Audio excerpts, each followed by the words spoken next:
هل لك سر عند الله بينك أنت وبين الله؟ هل لك صدقات تخفى لا يعلمها إلا الله؟ هل لك سر عند اعوذ باللہ من الشیطان الرجیم بسم اللہ الرحمن الرحیم واقسموا باللہ جہد ایمانہم لئن امرتهم لیخرجن قل لا تقسموا طاعۃ معروفا ان اللہ خبیر بما تعملون صدق اللہ العظیم۔ اللہ پاک فرماتے ہیں کہ یہ منافق لوگ آپس میں بیٹھ کر اتنی مضبوط قسمیں کھاتے تھے اور کہتے تھے کہ اللہ کی قسم، اگر اس دفعہ ہمیں حضور صلی اللہ علیہ وسلم نے اللہ کے راستے میں جہاد کرنے کے لیے، لڑنے کے لیے، کافروں سے مقابلہ کرنے کے لیے حکم دیا کہ ہم اللہ کے راستے میں نکلیں تو ہم ضرور نکلیں گے۔ اللہ پاک فرماتے ہیں کہ اے پیغمبر صلی اللہ علیہ وسلم، آپ ہی ان سے کہہ دیں کہ لا تقسمو، تم قسمیں نہ کہو، طاعۃ معروفہ، تمہاری یہ اطاعت یہ جانی پہچانی ہے، یہ کوئی نئی بات نہیں ہے، سارے مسلمانوں کو معلوم ہے کہ تمہاری اطاعت کس درجے کی ہوتی ہے۔ ان اللہ خبیر بما تعملون، بے شک اللہ جانتا ہے جو تم کرتے ہو۔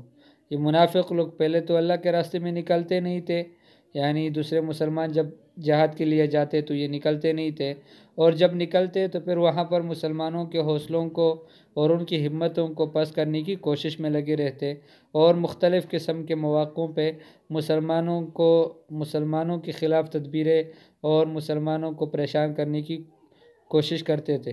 تو اللہ پاک فرماتے ہیں وَأَقْسَمُوا، اور انہوں نے قسمیں اٹھائی، باللہ، اللہ کے نام کی، جہد ایمانہم، مضبوط قسمیں، جہد ایمانہم یعنی بہت مضبوط قسمیں کھائی، لئن امرتہم، اگر آپ نے ان کو حکم دیا، لیخرجن، تو یہ ضرور بالضرور نکلیں گے۔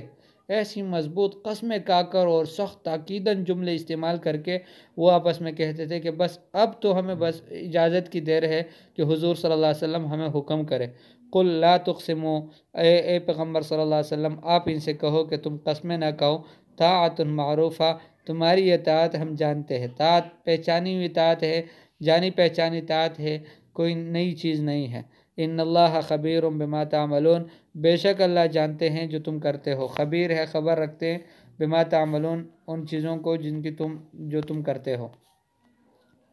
قل اطیعوا اللہ و اطیعوا الرسول، اب اللہ جل جلالہ پیغمبر صلی اللہ علیہ وسلم سے فرماتے ہیں کہ آپ انسانوں سے کہو کہ یا ایھا الناس، اے انسانوں، اطیعوا اللہ و اطیعوا الرسول، تم اللہ اور اللہ کے رسول کی اطاعت کرو۔ اب اگر یہ تو آپ کے ذمہ ہے، پھر اس کے بعد کیا ہوگا؟ فرمایا فَإِن تَوَلَّوْا فَإِنَّمَا عَلَيْهِ مَا حُمِّلَ وَعَلَيْكُمْ مَا حُمِّلْتُمْ، بس پیغمبر صلی اللہ علیہ وسلم کے ذمہ تو یہ تبلیغ کا کام کرنا ہے، یہ دعوت لوگوں تک پہنچانی ہے۔ اب تمہارے ذمہ یہ ہے کہ جو تمہارے یعنی تم نے استجابت ہے، تم نے اس کو قبول کرنا ہے، حضور کی دعوت کو، اس کے تم ذمہ دار ہو۔ وَإِن تُطِيعُوهُ تَهْتَدُوا، اگر تم حضور صلی اللہ علیہ وسلم کی اطاعت کرو گے تو تمہیں ہدایت ملے گی، تمہیں حق راستے کی، سیدھے راستے کی ہدایت اگر مطلوب ہے تو پھر حضور صلی اللہ علیہ وسلم کی اتباع کرو اور ان کی اطاعت کرو۔ وَمَا عَلَى الرَّسُولِ إِلَّا الْبَلَاغُ الْمُبِينُ، اور حضور صلی اللہ علیہ وسلم کی ذمہ تو نہیں ہے مگر بلاغ مبین ہے، یعنی واضح طور پر لوگوں تک تبلیغ کرنا اور لوگوں تک پہنچانا، یہ حضور صلی اللہ علیہ وسلم کی ذمہ داری ہے۔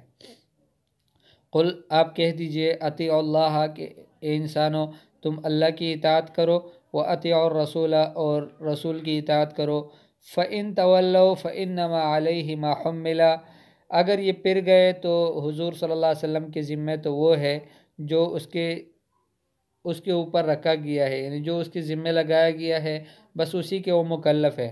وَعَلَيْكُمْ مَا حُمِّلْتُمْ، اور تم اسی کے مکلف ہو جو تمہارے ذمہ لگایا گیا ہے۔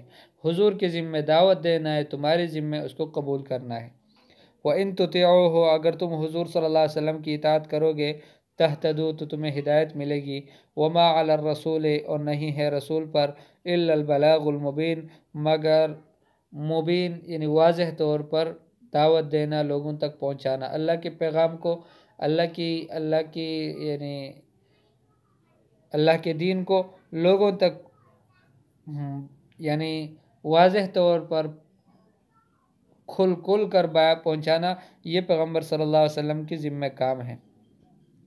اللہ جل جلالہ ہمیں بھی اپنی اطاعت اور اپنے رسول صلی اللہ علیہ وسلم کی اطاعت کی توفیق نصیب فرمائے۔ وصلی اللہ تعالی علی خیر خلقہ محمد و آلہ و اصحابہ۔